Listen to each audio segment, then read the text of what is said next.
Sean bienvenidos una vez más a este podcast llamado Textos Lúdicos, en lo que es el 8º episodio.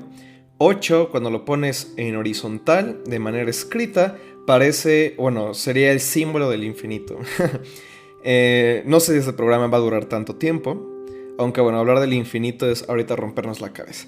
Pero el punto es que ya van 8 episodios, que me parece sorprendente que se me fue así en un abrir y cerrar de ojos. Y nada, la verdad estoy muy emocionado por todo lo que viene. Hay mucha gente que quiero invitar. He preparado como los temas que quiero discutir más a fondo.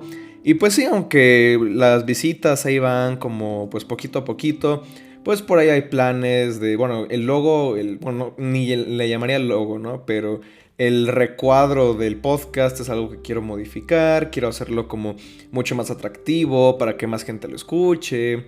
De hecho, el podcast lo estoy tratando de estrenar en nuevas plataformas, que si no me equivoco, Textos Lúdicos pronto va a estar disponible en Google Podcasts y en Apple Podcasts, pero de hecho tengo que ver eso, porque como que por ahí empecé el proceso, no lo he seguido, pero sí, básicamente para que más gente lo pueda escuchar. Por ahí en Twitter una vez leí a alguien que decía, ¿por qué sacan sus podcasts nada más en Spotify, no? Sáquenlo en más plataformas. Y es como, sí, es que ahí vamos. Pero el tema de hoy es como una especie de continuación, por así decirlo, de lo que fue el podcast pasado, que era riesgos y oportunidades de las narrativas interactivas. Hay como algunos temas que quería focalizar más en el acto de escribir para videojuegos, y lo quería hacer más a partir de la experiencia personal, del trabajo que yo he hecho escribiendo para juegos.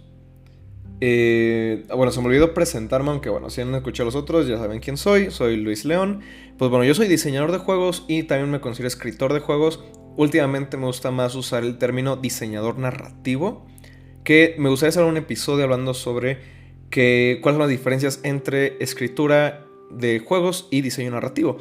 Pero así como muy rápidamente, entre estas tres disciplinas, que las tres me gustan mucho, diseño de juegos implica más el desglose de las reglas del juego, es decir, cómo se va a jugar, cómo van a jugar los jugadores. Digamos, en un juego de mesa sería como cómo son los turnos, cuáles son las mecánicas, las dinámicas. Toda esa parte le toca al diseño de juegos. Escribir para juegos sería como escribir para otros medios. Digamos, en un libro, es la persona que se pone a escribir los diálogos, las narraciones. Supongo que lo podemos conectar más con el screenwriter en el cine, la persona que escribe el guión. Entonces se pone a escribir cómo se van a ver las escenas, en dónde ocurren, los diálogos de los personajes, etcétera, etcétera. Eso en un videojuego sería el escritor, ¿no? La persona que tal vez escribe las cinemáticas, los diálogos incidentales, que lo vamos a discutir más adelante.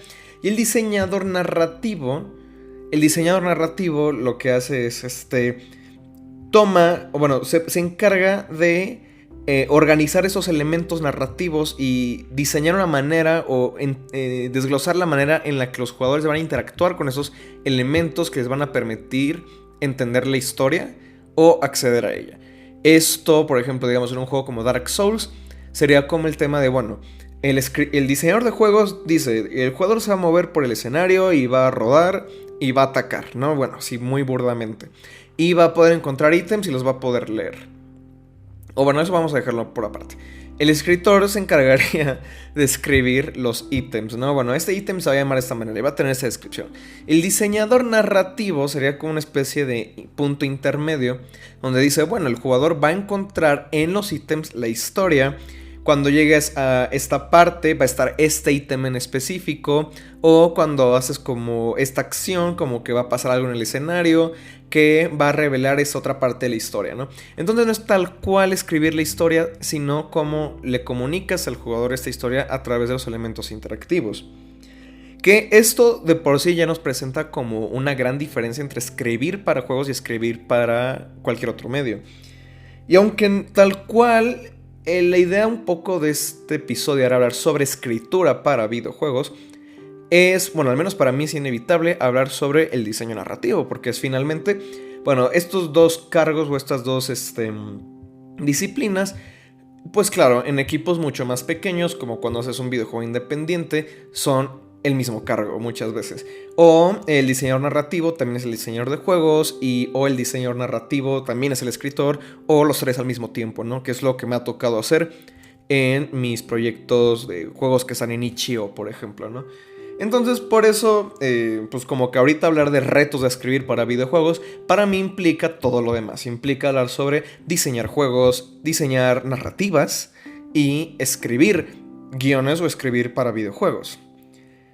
Pero bueno, el primer punto que quiero meter sobre la mesa es un poco una continuación de algo que hablaba en el episodio pasado, que es este tema de la dificultad para escribir para videojuegos empieza desde antes que empezar a escribir o sea, que ya estar escribiendo un guión para juegos. ¿Por qué? Pasa mucho que, bueno, como discutimos ya el episodio pasado y en otras ocasiones, escribir para juegos usualmente es algo que se piensa hasta después. O sea, nunca se me va a olvidar el caso de Tomb Raider 2013, que también es un caso muy común en otras producciones, de juegos que se empiezan a desarrollar. Y es hasta que pasan muchos meses y ya cuando de hecho el juego empieza a estar en alfa por ahí, que traen un escritor para unir todo, hilar todo el juego. Y entonces tenemos casos como lo de la famosa disonancia ludonarrativa. En juegos como, no sé, de hecho ahorita quería poner de ejemplo Doom Eternal, que lo he seguido jugando, el análisis lo voy a hacer eventualmente. Pero bueno, Doom Eternal, por ejemplo, me da risa que trata de meter mucho contexto de la historia y cosas que es como, ¿qué? O sea, ¿en qué momento el lore de Doom daba para esto? Bueno, a mí me parece como muy curioso porque, bueno, Doom siempre ha sido como un juego que se basa más en la narrativa ambiental. Creo que eso es gran parte del atractivo de Doom. Y aunque es una historia muy sencilla, es muy genial ir viendo la deformación de los escenarios mientras vas descendiendo al infierno. Pero de pronto Doom Eternal retoma toda esta parte de las partes medievales, del heavy metal, y te pone como todo este contexto de la historia, de los personajes y los reyes, y te habla de pronto de las tribus y no sé qué tanto. Y bueno, eso ya lo voy a criticar más específicamente en el análisis de Doom Eternal. Pero a lo que quiero ir con esto es que, por ejemplo, en Doom Eternal me pregunto cuántas personas realmente se pusieron a leer todo el contexto que te da el juego. Porque parecería que, y a eso iba con todo esto, que en los videojuegos usualmente la escritura, los guiones, la historia es una excusa temática, ¿no?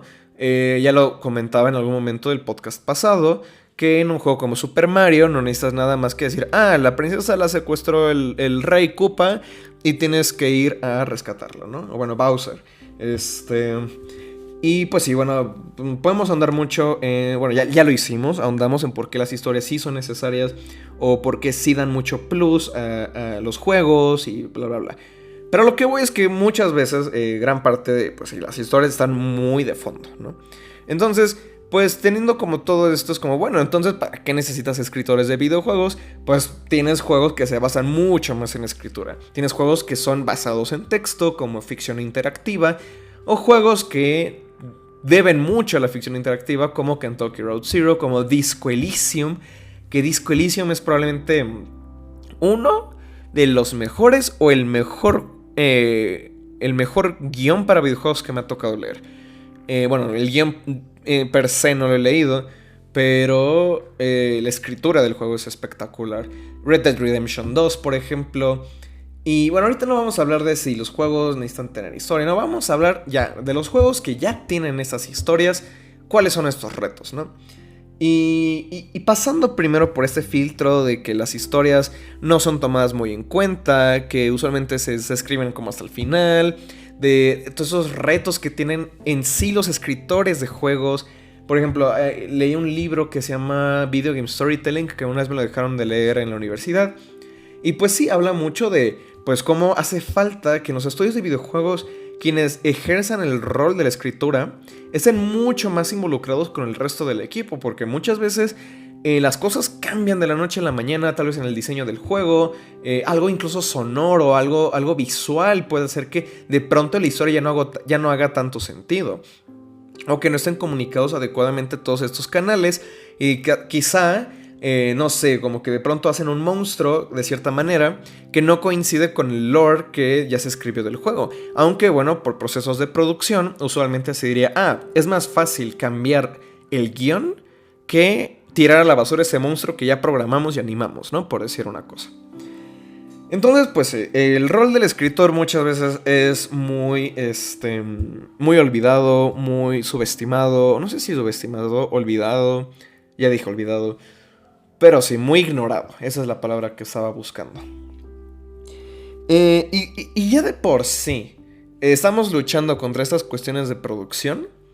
Escribir para videojuegos se vuelve muy difícil porque estamos trabajando con conceptos. Bueno, hay muchas cosas que obviamente se retoman de la escritura de toda la vida. Finalmente son historias.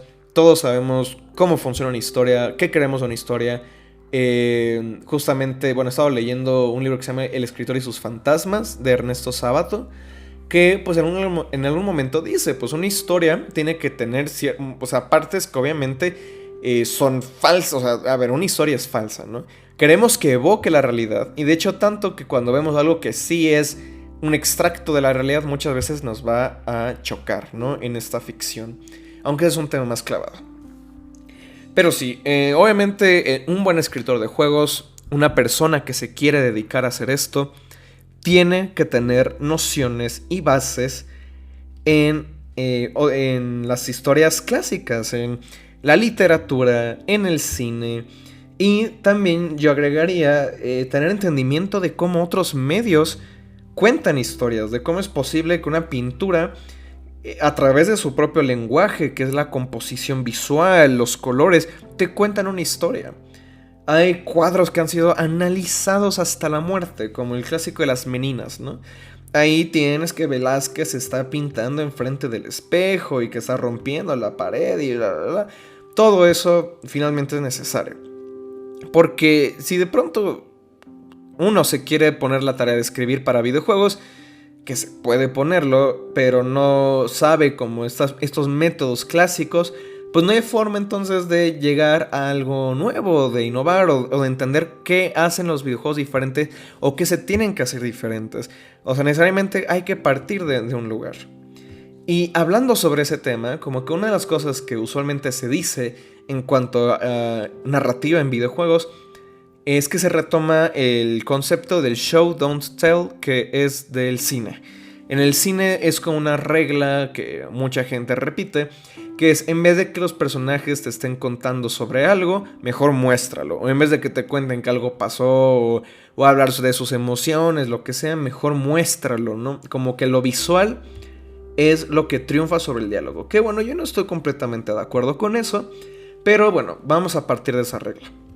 A lo que voy es que en los videojuegos un lema que se ha adaptado justamente es que ahora en vez de show, don't tell, es play, don't show. Es decir, juega, no muestres.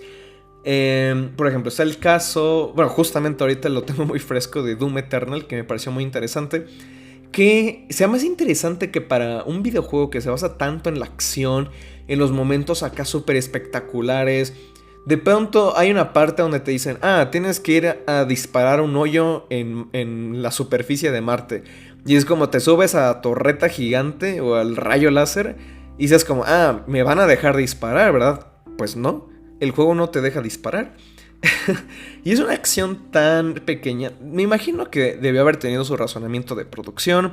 Tal vez tenían que programar algún sistema especial que adaptara las mecánicas de disparo, algo contextual, no tengo ni idea, pero ahí es uno de esos momentos Que de hecho Warren Spector, diseñador de juegos, diseñador de Deus Ex, productor de System Shock, tiene como saca en el año 2000, junto con el lanzamiento de Deus Ex, estos como mandamientos sobre lo que para él, o sea, sobre el ideal de videojuego que él tenía en su cabeza, ¿no? Y uno de esos mandamientos justamente dice como de: deja que el jugador, o sea, cada vez que hay un momento épico, chido, cool, guay, chévere, de donde sea que nos estén escuchando, deja que el jugador lo haga. De nuevo, no estoy completamente de acuerdo porque ninguna regla aplica en todos los casos, pero se me hizo tan extraño que en Doom Eternal, en ese momento que hubiera sido como tan empoderador, siendo una experiencia de fantasía de poder, no te dejan disparar el rayo láser. Y justamente mucha gente diría: y es que estás mostrando y no estás dejando que el jugador lo juegue. Ahorita también me acuerdo de Dead Space, porque bueno, acaba de salir el de Callisto Protocol, cuyo director fue el director de los Dead Space. Y hace poco veía también una retrospectiva de los juegos de Dead Space. Y me acuerdo mucho de Dead Space 2. Hay un momento en el que estás como en el Ishimura, que es la nave del primer juego, y tienes que regresar a la ciudad donde pasa Dead Space 2. Y haces como un salto es un Halo Jump. Así se le llama, no tiene nada que ver con Halo. Y me encanta porque siento que muchos otros juegos te lo mostrarían en una cinemática. Y Dead Space 2 te deja controlar al personaje mientras está cayendo a la tierra. Y sí, es una secuencia muy scripteada, muy lineal. Es muy difícil que no la pases, pero te deja el control del personaje. Ahora, justamente hablando como de estas secuencias, de cómo es escribir para juegos, tener estas secuencias de acción o de drama, muchas veces lo que limita también el por qué hay secuencias que se tienen que mostrar, contar y no dejar jugar al jugador, es porque pues, los procesos de producción de videojuegos son muy diferentes. Y aquí estamos hablando de que si quieres que el jugador haga algo, tiene que estar programado. Tiene que haber una acción que lo permita. Y estamos hablando de lo que Chris Crawford, diseñador, investigador y maniático de los videojuegos, diría que son los verbos. Eso es como una crítica que le hace mucho Chris Crawford a las narrativas interactivas. Dice que los videojuegos inherentemente son mucho más simples que una novela o una película por la cantidad de verbos que se están manejando. Aunque bueno, ahí también yo diría, hoy en día diría que Crawford, o sea, también estás hablando de que son estructuras sintácticas muy distintas. O sea, en un libro, pues sí, o sea, vas a encontrar N cantidad de verbos, pero porque la construcción del lenguaje es muy diferente a la construcción del lenguaje en un videojuego. Pero aún así tiene un punto en que, pues sí, las acciones de un videojuego son muy limitadas, porque construir sistemas y que estos estén interconectados, que sean funcionales, que hagan sentido para el jugador, que se puedan jugar bien, bla, bla, bla, es muy complicado y es muy tardado. Entonces, pues sí, en un juego como The Witcher, por ejemplo, pues puedes caminar, puedes atacar, puedes correr, puedes rodar, puedes manejar tu inventario, comprar, hablar, pero quizá no hay un botón específico para hacer que Geralt se deprima. Bueno, de hecho, ni siquiera puede deprimirse, ¿no? Porque es un Witcher. Bueno, en el universo de The Witcher, paréntesis, los Witcher son estos... Bueno, ya da igual, investiguenlo por su cuenta. Tal vez algún día hablemos de The Witcher. Pero bueno, aquí va con todo esto. Claro que, bueno, hacer juegos es mucho más complicado y por lo tanto, pues muchas veces tienen que recurrir a hacer cinemáticas. Entonces, cuando tienes juegos como What Remains of Edith Finch, que cambian de mecánicas cada viñeta de juego, es un gran triunfo. Y claro, What Remains of Edith Finch es un juego que dura 2 horas, pero se da el lujo completamente de que es un compendio prácticamente de cuentos cortos que están interconectados porque son de la misma familia, por así decirlo. Pero cada vez que entras a uno, el método de interacción del jugador cambia. Y cambia de acuerdo a la historia que se está contando para hacer que el jugador se sienta más conectado con el personaje. Entonces luego tienes la secuencia de Lewis, como se pronuncie, que se hace las secuencias más espectaculares que jamás he jugado jamás, porque entran en sincronía el juego y la historia. Es un ejemplo perfecto del play, don't show. Ahí estás jugando la disonancia mental que tiene el personaje entre la realidad y su ficción. Pero no siempre se puede trabajar los videojuegos así. La mayor parte de las veces, repito, es llegar y que el juego vaya por un lado y la historia va por otro lado y no hay alguien que se encargue de unificarlos. Que es lo que a mí me gusta hacer, trato de hacerlo y actualmente como estoy trabajando es algo en lo que estoy haciendo, que trato de hacer, trato de mejorar en ello porque no es fácil, o sea, tal vez no es algo que sea tan obvio y repito, porque los videojuegos llevan muy pocos años de existencia, llevan, si bien nos va, 5 décadas y digo si bien nos va porque, bueno, pongo de punto de partida cuando el videojuego se hace industria, ¿no? En los 70s. Antes de eso, pues sí, hay 2 juegos más o 3 juegos más antes, ¿no? Así que 70s, ¿no? Entonces llevamos 50 años construyendo un lenguaje que tiene mucho potencial, pero como bien, por ejemplo, bien David, que fue el invitado de hace 2 episodios, bien nos dice, pues los videojuegos ahorita están muy... La mayor parte de los videojuegos son muy básicos narrativamente. Y más allá de porque los videojuegos tienen que o sea, los juegos, de nuevo, los AAA, estoy completamente de acuerdo. Aunque luego hayan casos como Red Dead Redemption 2, como Death Stranding. Los juegos independientes son bueno, ya van por otro lado. Bueno, no siempre es el caso que sean muy cargados a la narrativa. Pero los videojuegos narrativos independientes son los que más han avanzado este campo.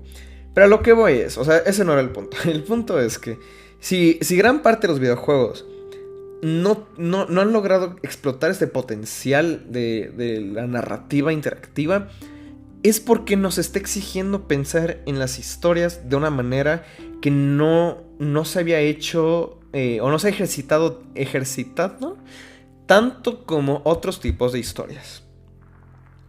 Entonces, claro, entonces es muy fácil llegar y decir, bueno, voy a escribir el guión para un juego y el guión se va a contar en las cinemáticas.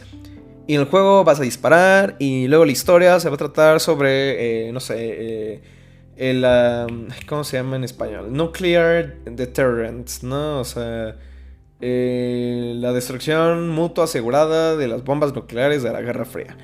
Y luego tienes juegos como Call of Duty Black Ops, ¿no?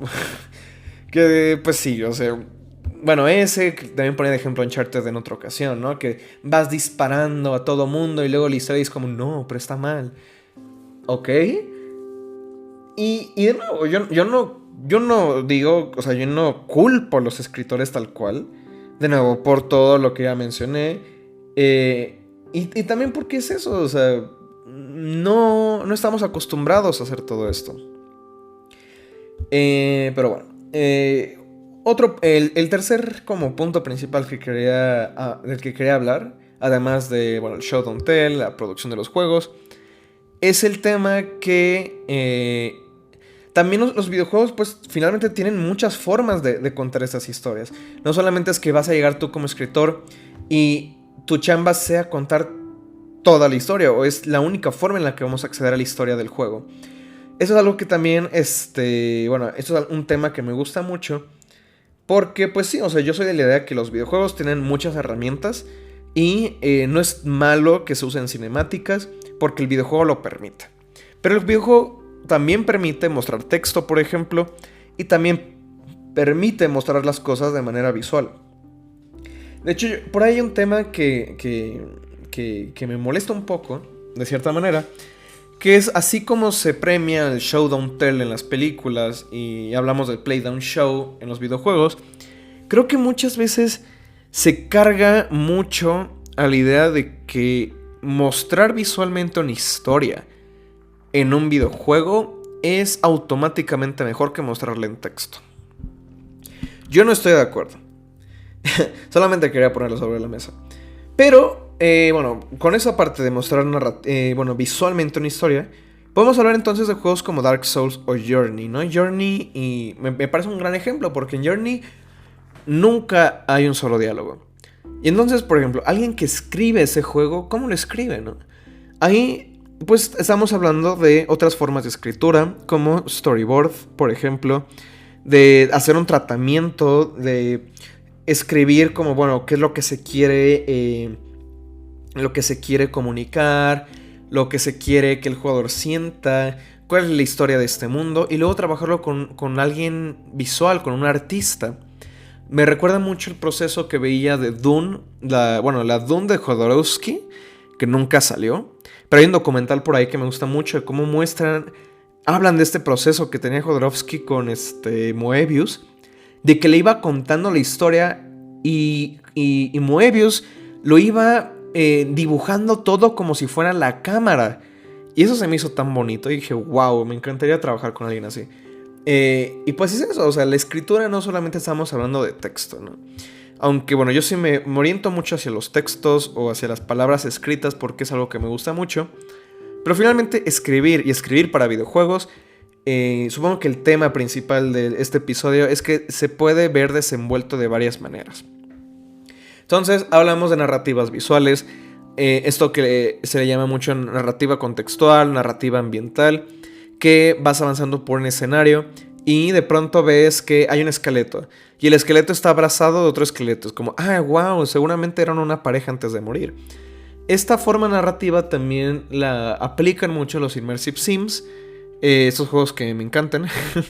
Juegos como Dishonored, Deus Ex, Thief, fueron muy pioneros de esta clase de forma de dar a entender las historias.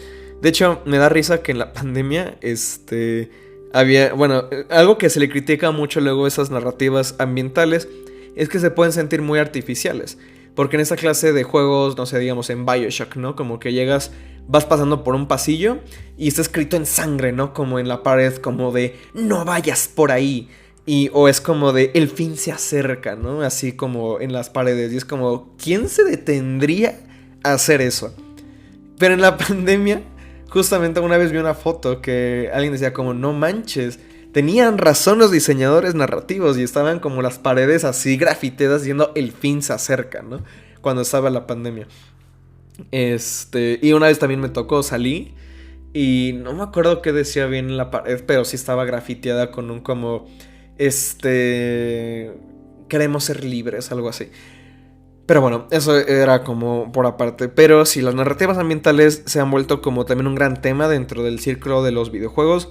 Porque dicen que, o sea, los videojuegos tienen esta cuestión de que puedes ir recorriendo espacios. Y mientras los vas recorriendo, deja que el espacio hable por sí mismo. No necesitas que llegue un personaje y te diga, aquí pasó esto.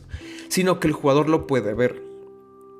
Ahora, yo creo que aquí es donde podemos hacer una gran distinción entre o podemos empezar a desglosar las fortalezas y tal vez como entender para qué nos pueden servir mejor cada tipo de dispositivos o herramientas. Porque no porque tengas narrativa ambiental quiere decir que no puedas tener diálogos, por ejemplo. Y los diálogos son palabras escritas o palabras habladas. Depende si tienen o no una actuación de voz. Pero, pues sí, o sea, tal vez tu historia se puede contar nada más a través de la narrativa ambiental o quieres contarla nada más así. Tal vez la quieres contar nada más a través de diálogos. Tal vez la idea de que, pues sí, esta parte de Show Don't Tell es, tal vez para algunas personas sería mejor que vayan recorriendo Lordran en Dark Souls y mientras lo van haciendo van viendo los edificios caídos.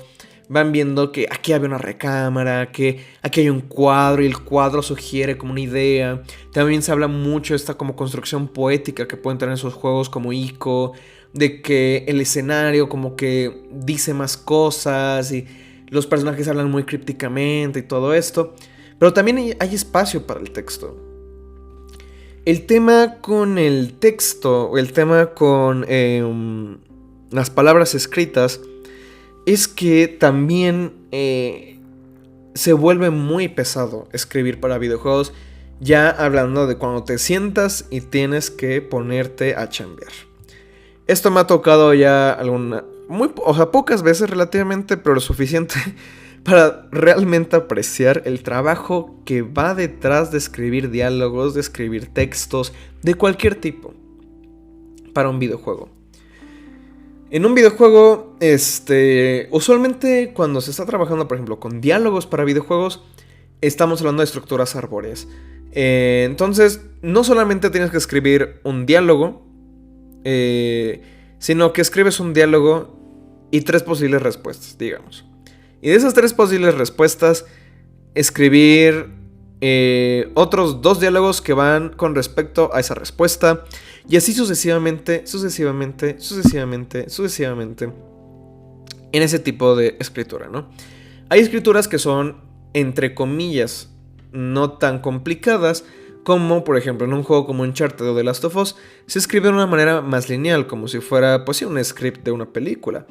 Pero eso no quiere decir que no tenga también sus dificultades. Digo, finalmente un videojuego tiene una gran cantidad de contenido. Es muy luego son esas imágenes muy populares de que muestran los guiones de videojuegos y son como entre 400 y 800 páginas, digo, también dependiendo del juego. Pero son una barbaridad de páginas, o son documentos muy extensos, son muchos diálogos. De hecho, aquí yo recuento que en el juego que yo hice el juego que yo escribí de tesis, de Wandering, me puse a contar la cantidad de líneas de diálogo que escribí para un juego que dura entre 2 y 3 horas. Y son como casi 3000 líneas de diálogo. Dije, wow, ¿en qué momento se me fue todo esto? Y aún así con 3000 líneas de diálogo, es un juego que tuve que aplicar muchos trucos para... Bueno, no son trucos, bueno, supongo que sí. Pero básicamente yo lo que hacía es que al jugador le daba 3 opciones de diálogo. Sin importar... O bueno, muchas veces estas opciones de diálogo convergen en una sola respuesta. Porque me di cuenta muy rápidamente que si hacía una respuesta específica para cada diálogo que pudiera decir el personaje, que todo esto se empezara a ramificar, yo creo que hubiera escrito fácilmente unas 10.000 líneas de diálogo. Se vuelve muy complicado y muy rápidamente escribir guiones así para videojuegos. También por eso, de nuevo, no me sorprende que muchas veces no se quiera manejar de esa manera. O que si son juegos que van orientados a eso, pues se necesitan muchos escritores. Y muchos escritores que también están muy conectados con lo que se quiere hacer como juego, como espacio de reglas definidas. De hecho, también por ahí, llegué a ver un documental de Telltale que cerró ya hace unos años. Pero algo que se me hizo muy bonito que decían es que Telltale fue un caso muy raro dentro de la industria de los videojuegos, porque ahí la mayor parte de los trabajadores no eran programadores, ni diseñadores, ni artistas. Eran escritores. O sea, necesitabas muchos escritores porque tenías que hacer historias que fueran muy extensas. Porque los juegos de Telltale duran como 10 horas. Y tienes muchas variables de diálogo. Y aún así, critican mucho los juegos de Telltale de que no importa como las decisiones que tú tomes, usualmente se van a ir por muy pocos cuellos de botella. Pero una vez que ya has hecho el esfuerzo de escribir un juego así, dices, pues sí, o sea, es muy, muy complicado hacer que cada posible diálogo da con su posible respuesta y esto, bla, bla, bla, para tener como 1000 finales, ¿no? Por decir algo. De hecho, un juego que creo que lo maneja bien en este sentido es Isle, A-I-S-L-E, de Sam Barlow. En 1999 que saca este juego que, lo mencioné en el podcast de Immortality, pero tienes como este primer texto y a partir de ese primer texto hay 100 posibles finales. Entonces escribes 100 escenarios, 100 posibles finales, sí, pero porque solo tienes este primer punto. Entonces no tienes que manejar tantas variables, no es como tanta talacha. Y es un ejercicio muy contenido, pero es muy interesante. Pero al mismo tiempo, pues sí, dices, es muy difícil que un juego tenga tantos finales. Otro juego que me parece también muy encomendable por eso es Galatea. Galatea de Emily Short, que también es otra ficción interactiva, tiene muchísimos finales. Sí, pero porque es un juego que se basa nada más en una sola escena de hablar con una inteligencia artificial. Bueno, spoiler. Hablas con un personaje, ¿no? Y hay muchos finales, sí, pero porque es un juego muy pequeño. No hay tantas ramificaciones. Entonces, pues sí, o sea, escribir diálogos para juegos es muy tardado. También otro juego que me tocó, bueno, que el que pude escribir fue a todas mis memorias futuras, que lo lancé este año. También, o sea, ya a partir de The Wandering dije, voy a escribir juegos más pequeños, al menos ahorita. Siempre y cuando, bueno, al menos para esos ejercicios de juegos de itch.io.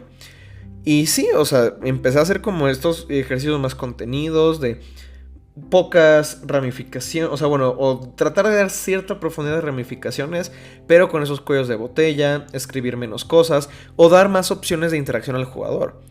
También mucho tiene que ver con, bueno, o sea, tal vez puedes tener pocas opciones, pero cómo es que el jugador se relaciona con esas opciones, qué tanto le resuenan al jugador, o qué tanto el resto del sistema de juego hace otro trabajo por sí solo. Pero bueno, hay otras dificultades, pero ahora sí que luego siempre es como caso por caso.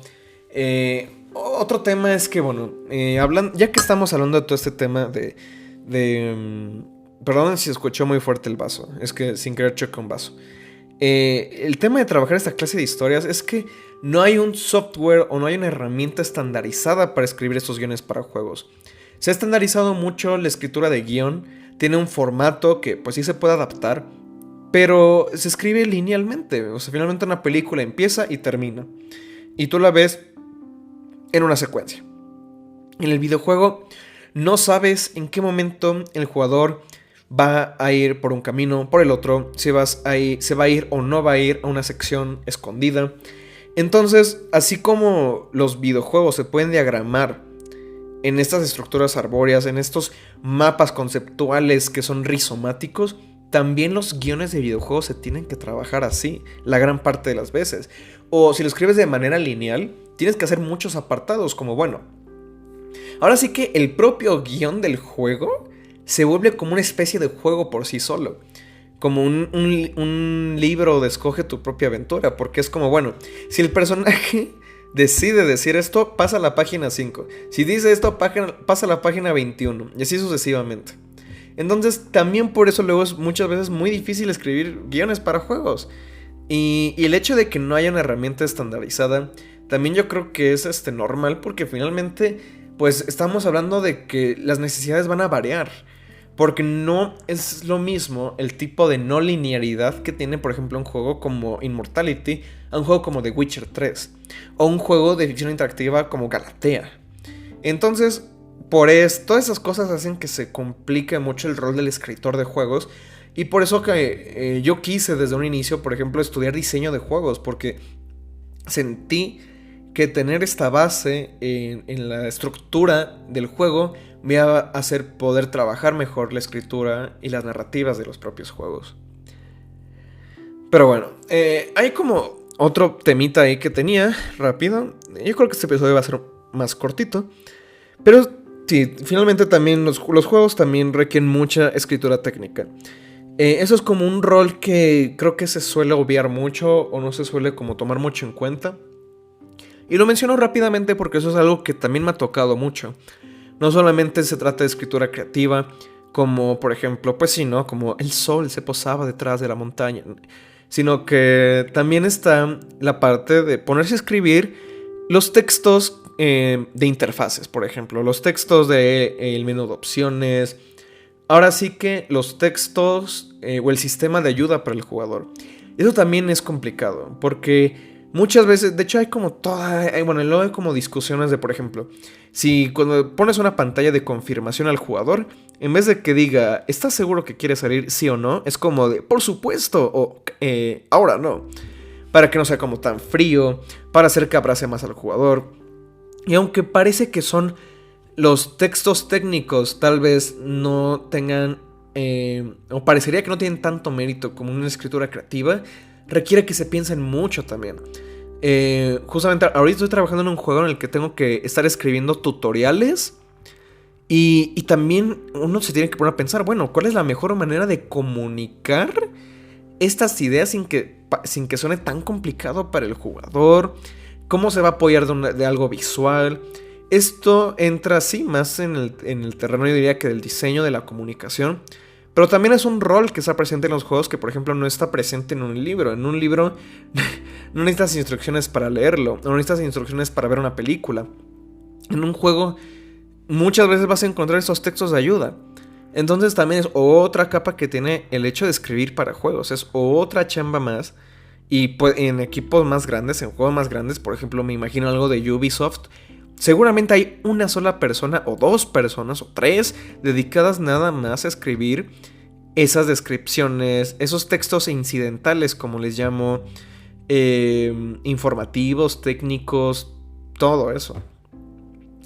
Y entonces uno se da cuenta que escribir para juegos es todo un mundo, es toda una galaxia, otro universo.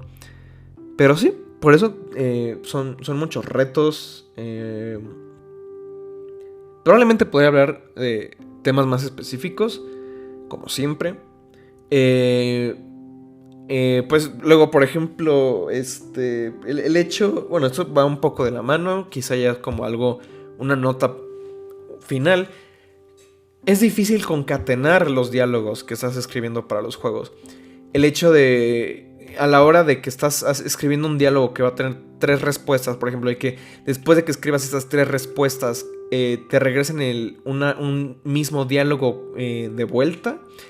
¿Cómo le haces para escribir esos 3 diálogos para que haga sentido con esta única respuesta, por ejemplo?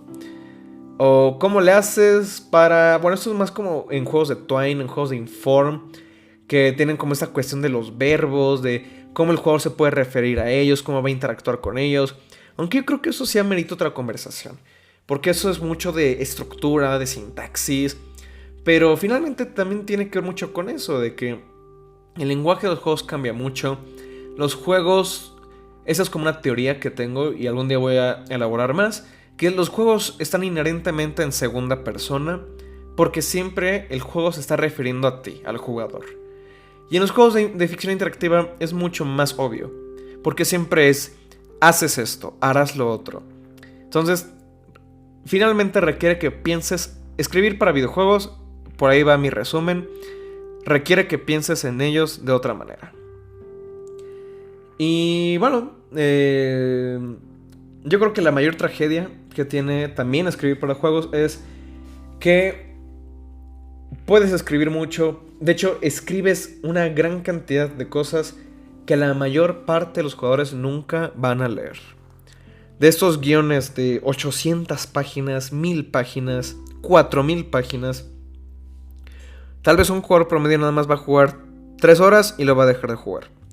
O un jugador nada más va a pasar por la historia principal y nunca va a ver todas las misiones secundarias que hay. O al revés, tal vez un jugador nada más va a jugar todas las misiones secundarias y nunca va a ver la historia principal. Y ahí se quedan tantos y tantos bloques de texto, por ejemplo, que jamás vas a leer o nadie va a leer.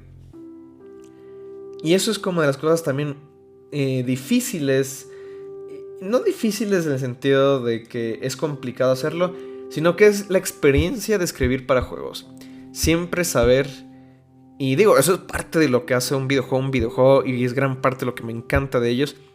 Pero tienes que estar preparado que tal vez escribes una frase que a ti te parece lo mejor que has escrito jamás y 3 personas la van a ver versus las 500 que van a ver la peor frase que jamás has escrito en tu vida, ¿no? Entonces, pues sí. Eso es como la nota final de momento. Retos de escribir para videojuegos, ¿no?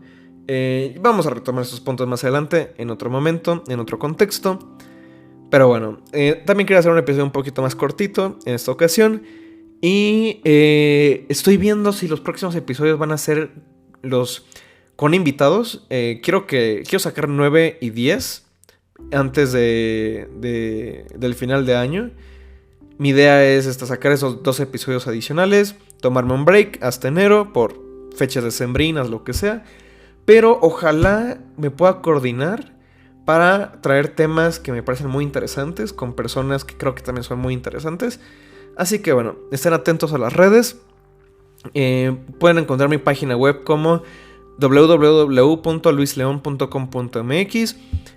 El Twitter de Textos Lúdicos, así se encuentra, Textos Lúdicos. En Instagram es textos.lúdicos. También mis redes sociales personales son lleon-779 en Instagram, no en Twitter.